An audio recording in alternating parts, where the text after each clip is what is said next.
Yan, hello guys! Good day to everyone. This is the part 2 of my vlog. So, kanina pinakita ko yung room. Doon sa previous vlog ko, pinakita ko yung room ng Luxent, yung deluxe king size room.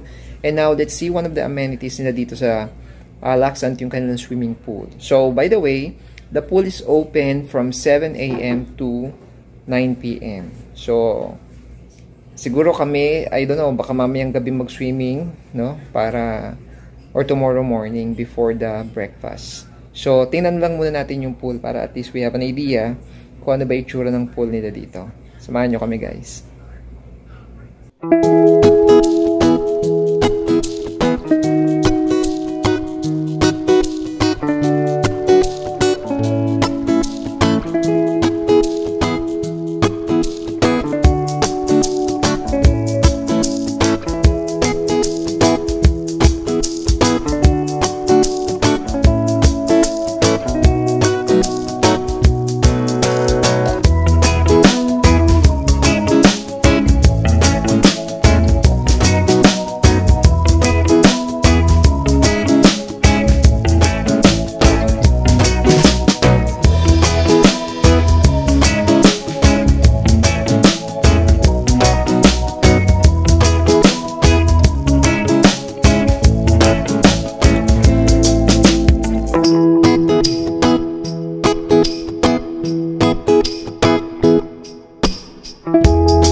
Guys, ito yung poolside dito no ng Luxent Hotel sa taas.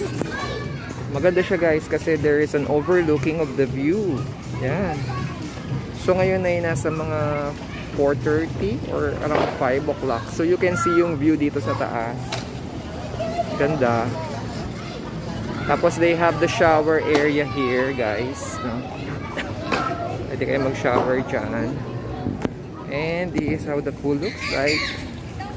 Ganda niya. So let's see at the other side. Ano naman yung tsura ng view doon. Yan. Daming mga batang nag-swimming.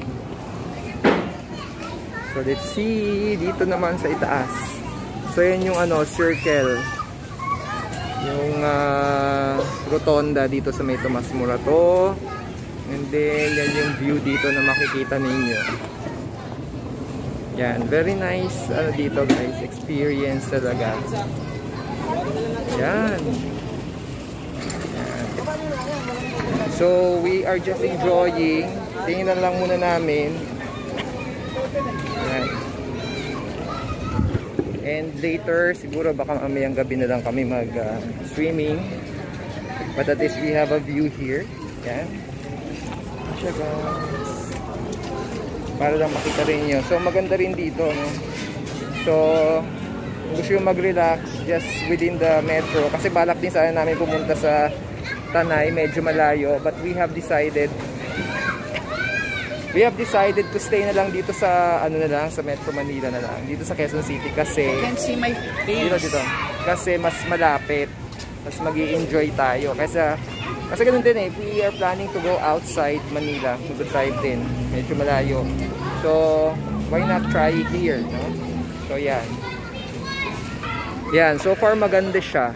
Okay siya, no? I really recommend ang Luxent Hotel na to. So, guys, yun enjoy watching and yeah, mamaya tingnan pa natin kung ano yung pwede namin i-share sa inyo. Thank you, guys. Bye. Please don't forget to like and subscribe. Bye-bye.